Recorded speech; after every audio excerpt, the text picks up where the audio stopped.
नमस्कार, मेरा नाम है दिव्यांशी और आप देख रहे हैं दी लल्लन टॉप का डेली इकोनॉमिक बुलेटिन खर्चा पानी। आज खर्चा पानी में हम बात करेंगे हम सब की 3 बुनियादी जरूरतों की, यानी रोटी, कपड़ा और मकान की। Brought to you by 5paisa.com. Investing made easy and rewarding. Download the app now. पहले से ही 2 वक्त की रोटी के लिए जदोजहद कर रहे आम आदमी पर महंगाई का सितम लगातार जारी है। खाने पीने की चीजों और बढ़ती ईएमआई के बोझ तले दबे आम आदमी को एक और झटका लगने वाला है। जी हाँ, अगर सरकार नहीं चेती तो अब आपके तन को ढकने वाला कपड़ा भी महंगा होने वाला है। आज खर्चा पानी में आदमी के इन्हीं 3 अरमानों पर चर्चा करेंगे और साथ ही इस बात की तफ्तीश करेंगे कि महंगाई की यह तपिश आम लोगों को कब तक झुलसाएगी। इसके अलावा एक्सपर्ट के जरिए भी जानेंगे कि आने वाले दिनों में बढ़ती महंगाई से राहत की कोई उम्मीद है या नहीं। इस पर तफसील से बात करेंगे, लेकिन सबसे पहले नजर डालते हैं आज की सुर्खियों पर। पहली सुर्खी ऑनलाइन गेमिंग और कसीनो कारोबार पर जीएसटी को लेकर है। ग्रुप ऑफ मिनिस्टर यानी जीओएम ने कसीनो, रेस कोर्स और ऑनलाइन गेमिंग सर्विसेज पर जीएसटी दर 18% से बढ़ाकर 28% करने की सिफारिश की है। हालांकि जीएसटी काउंसिल इस पर अंतिम मुहर लगाएगी।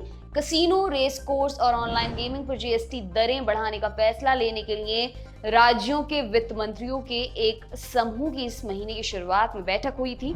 ऑनलाइन गेम खेलने के लिए एक एंट्री फीस का भुगतान करना होता है। फिलहाल ऑनलाइन गेमिंग, कसीनो या रेस कोर्स सर्विसेज पर 18% की दर से जीएसटी लगता है। दूसरी सुर्खी योग गुरु बाबा रामदेव की कंपनी रुचि सोया इंडस्ट्रीज लिमिटेड से जुड़ी हुई है। अब रुचि सोया इंडस्ट्रीज को पतंजलि फूड्स लिमिटेड के नाम से जाना जाएगा। कंपनी के बोर्ड ने कंपनी का नाम बदलने का फैसला किया है। इसके अलावा पतंजलि आयुर्वेद लिमिटेड के फूड रिटेल बिजनेस का कारोबार खुद संभालेगी। कंपनी का नाम बदलने की खबर के बाद रुचि सोया के शेयर में तूफानी तेजी देखने को मिली। कारोबार के दौरान रुचि सोया के शेयर्स का भाव 10% तक चढ़ गया। बुधवार को बाजार बंद होने पर रुचि सोया का शेयर भाव 1188 रुपए के भाव उछल गया। अब लौटते हैं आज के खास मुद्दे यानी रोटी, कपड़ा और मकान की महंगाई पर। सबसे पहले बात करते हैं आपकी थाली से गायब होती रोटी की। फल, सब्जियों, आटा और तेल के दाम बढ़ने से महंगाई ने सभी रिकॉर्ड तोड़ दिए हैं। रसोई गैस सिलेंडर भी 1000 रुपए के पार पहुंच गया है। महंगाई किस कदर आपकी जेब काट रही है, इसका अंदाजा आप महंगाई के खुदरा आंकड़ों से लगा सकते हैं। अप्रैल में रिटेल महंगाई दर 2014 के बाद से सबसे ज्यादा रही है। अप्रैल में खुदरा महंगाई दर 7.79% पर पहुंच गई है। न्यूज वेबसाइट मनी कंट्रोल में छपी एक रिपोर्ट के अनुसार पिछले साल के मुकाबले खाने पीने की चीजें, घर का किराया, ट्रांसपोर्ट और मेडिकल खर्चों में 50% का इजाफा हो चुका है।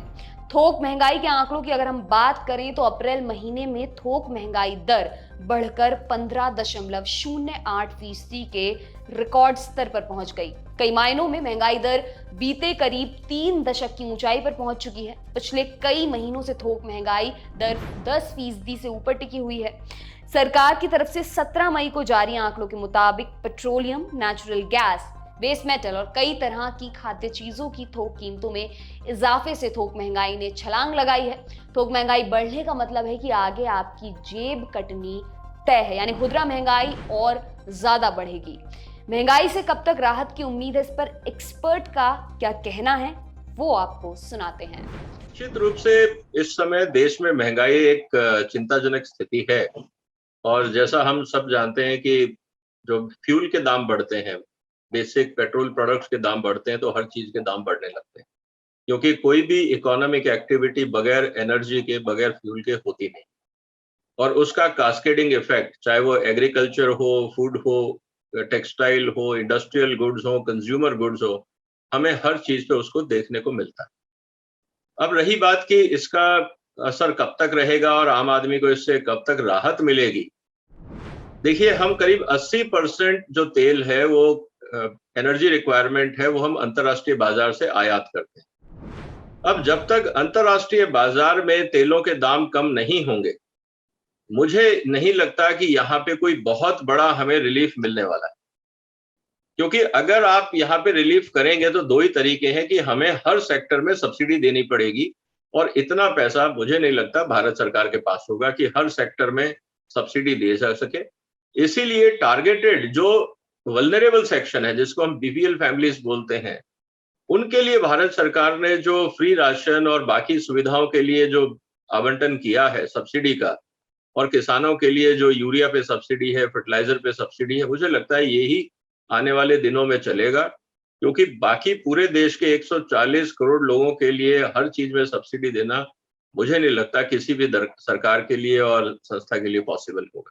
तो इमीडिएट रिलीफ मुझे नहीं दिख रहा है जब तक कि अंतर्राष्ट्रीय बाजार में पेट्रोल के दाम कम नहीं। अगर आप गेहूं के दाम देखें तो अगर 20, 21, 22, 23 तक आपको मंडियों में गेहूं के दाम होलसेल में बिके हैं, और जहां तक बात है आटा की, तो आटा पहले भी 35 रुपए के आसपास था, तो 15 रुपए का गैप पहले भी था होलसेल प्राइस और कंज्यूमर प्राइस में आटे को लेकर। अब चिंता की बात यह है कि कंपनियों ने भी अगर महंगा खरीदा है, पैकेजिंग रेट बढ़ गए हैं, ट्रांसपोर्ट रेट बढ़ गए हैं, अब इंटरेस्ट रेट भी बढ़ गया है, तो अपने मुनाफे को बरकरार रखने के लिए कंपनियों को जो बढ़ी हुई कॉस्ट है वो कंज्यूमर पे ट्रांसफर करनी पड़े। अब उसके कारण महंगाई बढ़ गई। अब चिंता की बात यह है कि एज ए कंज्यूमर हमें भी ये सोचना होगा कि क्या हम ब्रांडेड आटा लें, या अब वापस जैसे पुराने समय में होता था गेहूं खरीदें और चक्की पे जाके पिसवाएं। तो मुझे लगता है कि इसमें भी एक इनोवेशन और बिहेवियर चेंज की जरूरत है।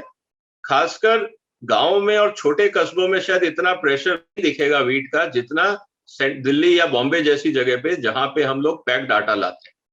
तो जो कंज्यूमर पैक्ड आटा खरीद रहे हैं उन पे महंगाई का असर ज्यादा होगा, लेकिन जो लोग गेहूं लेके पिसवा के अपने घर का गुजारा करते हैं, मुझे लगता है उन पे इतना असर नहीं होगा। तो निश्चित रूप से शहरी लोगों पे असर ज्यादा है, बाकी छोटे कस्बे, गांव और बाकी जहां पे देश की 80-90% आबादी रहती है, वहां मुझे नहीं लगता कि बहुत ज्यादा फर्क आएगा। हाँ, व्हीट के दाम बढ़े हैं, ये हमें मंजूर करना। जैसे तैसे गुजारा कर रहे आम आदमी को महंगाई का एक और झटका लगने वाला है। अगर सरकार ने जल्द ही दखल नहीं दिया तो कपड़े भी आपके बजट से बाहर होंगे। 50 साल में पहली बार देश में कॉटन की कीमतें इतनी उछल गई हैं। हाजिर बाजार में कॉटन का भाव 14,000 रुपए प्रति क्विंटल पर पहुंच गया है। तेलंगाना की अनुमामुला एग्रीकल्चर मार्केट के सचिव बीवी राहुल ने समाचार पत्र न्यू इंडियन एक्सप्रेस से बातचीत में कहा, इंटरनेशनल मार्केट में मांग बढ़ने से कॉटन के दाम रिकॉर्ड ऊंचाई पर पहुंच गए हैं। इसके चलते देश के सबसे बड़े टेक्सटाइल हब तमिलनाडु के तिरुपुर और करूर में गारमेंट कंपनियों ने अपना शटर डाउन कर दिया है। इन कंपनियों ने 2 दिन की हड़ताल के बाद सरकार से मांग की है कि कॉटन के एक्सपोर्ट पर तत्काल बैन लगाया जाए। कंपनी मालिकों का यह भी कहना है कि कॉटन का भाव 1 लाख रुपए प्रति कैंडी पहुंच गया, जबकि पिछले साल सितंबर में एक कैंडी कॉटन का भाव 57,000 रुपए था। कॉटन की एक कैंडी 356 किलोग्राम की होती है। इसके अलावा फैक्ट्री मालिकों का कहना है कि यार्न के दाम भी करीब 40% उछल चुके हैं। ऐसे में प्रोडक्शन करना काफी मुश्किल हो रहा है। देश में कॉटन की बढ़ती कीमत और धागे के दाम बढ़ने से चिंतित तिरुपुर एक्सपोर्टर्स एसोसिएशन के सदस्यों ने सरकार से कॉटन एक्सपोर्ट पर बैन लगाने की मांग की है। इस बारे में भी हमने एक्सपर्ट की राय जाननी चाहिए। देखिए उन्होंने क्या कहा। देखिए, निश्चित रूप से जब अंतर्राष्ट्रीय बाजार में दाम बढ़ते हैं तो हर चीज के दाम बढ़े। अगर कॉटन के दाम बढ़े हैं तो निश्चित रूप से जो खरीदार हैं कॉटन के, वो भारत आएंगे कि यहाँ पे सस्ता कॉटन मिल रहा है। इसमें मेरे 2 सुझाव हैं। पहला कि भारत से जो कॉटन एक्सपोर्ट होता है, भारत सरकार को एक मिनिमम एक्सपोर्ट प्राइस डिक्लेयर कर देना चाहिए कि अगर अंतर्राष्ट्रीय बाजार में मान लीजिए कि 60,000 का कॉटन है तो कोई भी आदमी 55-58 हजार से नीचे नहीं बेचेगा। तो अगर आपको अच्छे दाम मिलते हैं आप निश्चित रूप से बेचिए, कोई एतराज नहीं है। लेकिन अगर हमारी इंडस्ट्री कॉटन एक्सपोर्ट करना चाहती है तो वो ठीक नहीं है। वैल्यू एडिड प्रोडक्ट अगर वो एक्सपोर्ट करते हैं, क्योंकि पूरी दुनिया में कॉटन के दाम बढ़े हुए हैं, तो उनके कॉटन प्रोडक्ट्स के भी दाम बढ़े होंगे। तो मुझे नहीं लगता कि यहाँ पे कोई बहुत बड़ी चिंता की बात है, क्योंकि जो भी हाई कॉस्ट हमारी कॉटन इंडस्ट्री कॉटन खरीदेगी उसको वो कंज्यूमर्स को पास ऑन कर सकते हैं, क्योंकि अंतरराष्ट्रीय बाजार में अगर कॉटन के रेट बढ़े हुए हैं तो कॉटन प्रोडक्ट्स के रेट भी बढ़े होंगे और बढ़े हुए रेट पे हमारी कंपनियां भी एक्सपोर्ट कर सकती हैं। तो मुझे वहां पे कोई बहुत बड़ा चुनौती नहीं लग रहा है। लेकिन हाँ, निश्चित रूप से अगर हम कॉटन को आर्टिफिशियली प्राइस लो रखें और ट्रेडर्स उसका फायदा उठाएं एक्सपोर्ट करके या हाई वैल्यू एडिशन करके और एक्सपोर्ट करके और उसका फायदा किसान तक नहीं पहुंचे, तो मुझे लगता है ये उचित नहीं होगा। इस पे एक पॉलिसी डिस्कशन की जरूरत है कि किस तरह से हमारे कॉटन किसानों का फायदा हो और किस तरह से हमारे यहाँ से हाई कॉस्ट पे कॉटन एक्सपोर्ट हो दुनिया के बाजार में और कॉटन प्रोडक्ट्स एक्सपोर्ट हो instead of cotton as a raw material. ये हमें समझना पड़ेगा और इस पे एक पॉलिसी की जरूरत है और मुझे लगता है कॉमर्स मंत्री जो हमारे हैं वो इस बात पे ध्यान करेंगे अगर इंडस्ट्री एसोसिएशन उनको अप्रोच करें। अब आते हैं आपकी एक और बुनियादी जरूरत यानी कि घर पर। सीमेंट और सरिया, इनकी कीमतों में आग लगने से घर बनाना महंगा हो चुका है। रही सही कसर बैंकों ने कर्ज बढ़ाकर पूरी कर दी है।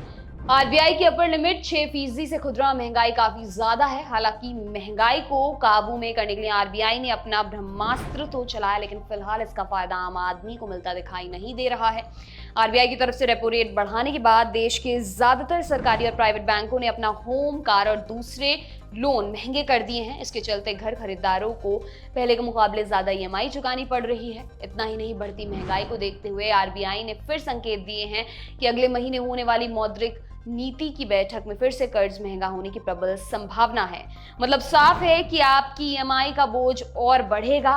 इस पर एक्सपर्ट की क्या राय है, आइए सुनते हैं। देखिए, ये चीजें थोड़ी सी इंटरेस्टिंग है जहां पे सरकार को इंटरवेंशन करने की जरूरत है। देखिए, सरिया जो है उसका रॉ मटेरियल होता है माइन से, जो आपका आयरन ओर है या स्क्रैप आयरन है। और सीमेंट भी यही है कि जो लाइमस्टोन है और फ्लाई ऐश है जो कोयले से बनती है, जब पावर प्लांट से फ्लाई ऐश निकलती है, दोनों को ब्लेंड करके आप सीमेंट बनाते हैं। दोनों की कॉस्ट ऑफ प्रोडक्शन में इतना फर्क नहीं आया है जितना रेट बढ़ गए। क्योंकि अगर रेट बढ़ा है तो वो दो ही कारण से बढ़ा होगा कि यहाँ पे जो फ्यूल कंजम्पशन है, पावर कंजम्पशन है, उसके कारण। और ज्यादातर सीमेंट और पावर जो स्टील प्लांट्स हैं उनके अपने कैप्टिव पावर प्लांट है और बहुतों के पास अपनी कैप्टिव माइंस भी है। तो मुझे लगता है भारत सरकार को यहाँ पे एक इन्वेस्टिगेशन करना चाहिए कि क्या कारण है कि सीमेंट और स्टील के रेट इतनी तेजी से बढ़े हैं, कौन से इनपुट के रेट इतने बढ़ गए जिसके कारण कंज्यूमर को इतना महंगा स्टील और सीमेंट मिल रहा है। ये एक इन्वेस्टिगेशन का मुद्दा है, क्योंकि माइंस में तो रेट नहीं बढ़े, खुदाई के रेट बढ़ सकते हैं लेकिन मिनरल के रेट नहीं बढ़े क्योंकि वो कैप्टिव मिनरल्स। और मुझे नहीं लगता सरकार ने कोई बहुत ज्यादा रॉयल्टी बढ़ाई होगी। तो जहां तक बात है कि खुदाई में मिनरल को एक्सट्रैक्ट करने में जो एनर्जी लगती है वो कितना परसेंट है, उसके कितने रेट बढ़े हैं, वो निश्चित रूप से कंपनियों को कवर करने का अधिकार है। लेकिन उसके बाद कितना रेट बढ़ गया बाजार में, क्या ये मोनोपोली सिचुएशन है या कार्टेलाइजेशन है, इस पे एक इन्वेस्टिगेशन की जरूरत है। और मुझे लगता है कि भारत सरकार और कंपटीशन कमीशन को इस पे ध्यान देना चाहिए और कम से कम जनता के सामने ये तथ्य आए कि किस कारण से स्टील और सीमेंट के रेट इतनी तेजी से बढ़ रहे हैं। देखिए, जब पिछली बार भी आरबीआई ने अपने रेट इंटरेस्ट रेट बढ़ाए थे 40 बेसिस पॉइंट पे, तब भी मैंने ये कहा था कि इससे महंगाई पे कोई प्रभाव नहीं पड़ने वाला है, क्योंकि जो महंगाई है वो आपकी सप्लाई साइड से महंगाई है, ना कि डिमांड साइड से। तो इंटरेस्ट रेट बढ़ाने से सप्लाई साइड इंप्रूव नहीं होती और हमारी प्रॉब्लम सप्लाई साइड की है। डिमांड को आप किल करेंगे उसका कोई लॉजिक नहीं। तो आप जबरदस्ती अगर इन्फ्लेशन के कारण इंटरेस्ट रेट बढ़ाते जाएंगे तो जो कंजम्पशन हो रहा है वो भी कम हो जाएगा, खासकर इन्वेस्टमेंट में और इंडस्ट्री में जो लोग क्रेडिट लेके अपना कैपेसिटी यूटिलाइजेशन करते हैं। लेकिन मुझे नहीं लगता कि इंटरेस्ट रेट मैनेजमेंट करने से किस तरह से सप्लाई इंप्रूव होगी। अगर आज आपके यहाँ पे एग्रीकल्चर मान लीजिए प्रोडक्शन कम है, आपके यहाँ गर्मी बहुत ज्यादा है जिसके कारण व्हीट यील्ड में फर्क आ गया, आपके यहाँ पे जो इंपोर्टेड केमिकल्स हैं वो महंगे हुए क्योंकि आपका डॉलर फ्लक्चुएशन काफी ज्यादा हो गया, और जो चीजें हैं जिसके कारण आपका सप्लाई साइड प्रॉब्लम बढ़ी है, इंटरेस्ट रेट बढ़ाने या घटाने से उस पर क्या फर्क आ रहा है, खासकर बढ़ाने से उस पर कोई फर्क हमें दिख नहीं रहा। तो आरबीआई कम से कम इस स्थिति को ये कहे कि अगर हाँ आप चाहते ही नहीं कि देश में कंजम्पशन बढ़े, आप चाहते हैं कि इंडस्ट्री अंडर कैपेसिटी काम करे, तो आप एक गलत दिशा में जा रहे हैं, क्योंकि उसके कारण जो कॉस्ट ऑफ प्रोडक्शन है, per unit cost of production, जब कैपेसिटी यूटिलाइजेशन कम होता है तो वो और बढ़ जाती है। तो महंगाई पे कंट्रोल नहीं करेगा, वो अगले सीजन में जब आप इन्फ्लेशन रेट निकालेंगे तो आपको और ज्यादा दिखेगा, पहला नुकसान। दूसरा, जब प्रोडक्शन और कंजम्पशन कम होगा तो आपका जीएसटी कलेक्शन भी कम होगा, तो आपका एक और नुकसान। और जब आपका जीएसटी कलेक्शन कम होगा तो आप जो आज वेलफेयर स्कीम या जो सब्सिडी देने की बात कर रहे हैं रॉ मटेरियल के ऊपर, खासकर पेट्रोलियम को लेके, जब आपके पास संसाधन ही नहीं होंगे तो आप इसको कैसे मैनेज करोगे? तो फिर आपको वो ट्रांसफर करना पड़ेगा कंज्यूमर्स पे, और जब आप वापस उस इन्फ्लेशन को कंज्यूमर पे ट्रांसफर करोगे तो महंगाई और बढ़ेगी। तो इंटरेस्ट रेट बढ़ाने से किस तरह से आरबीआई आज की स्थिति में कंट्रोल करेगी, मुझे तो ये समझ में नहीं आ रहा है। हाँ, अगर ये स्थिति होती कि हमारे यहाँ पे सप्लाई बहुत थी, लिक्विडिटी बहुत ज्यादा थी, जिसके कारण इन्फ्लेशन था, तो आप करेंसी सक करके या लिक्विडिटी सक करके आप उसको कंट्रोल कर सकते थे। लेकिन यहाँ ऐसी स्थिति नहीं है, यहाँ सप्लाई साइड कंस्ट्रेंट है। तो आरबीआई जो भी इंटरेस्ट रेट ऊपर नीचे करना चाहे, मुझे नहीं लगता कि इससे महंगाई कंट्रोल। तो ये था आज का खर्चा पानी। ये बुलेटिन लिखा था हमारे साथी प्रदीप यादव ने। आप अपनी राय यहाँ कमेंट बॉक्स में जरूर दें। अगले एपिसोड तक अपना खूब ख्याल रखें। शुक्रिया।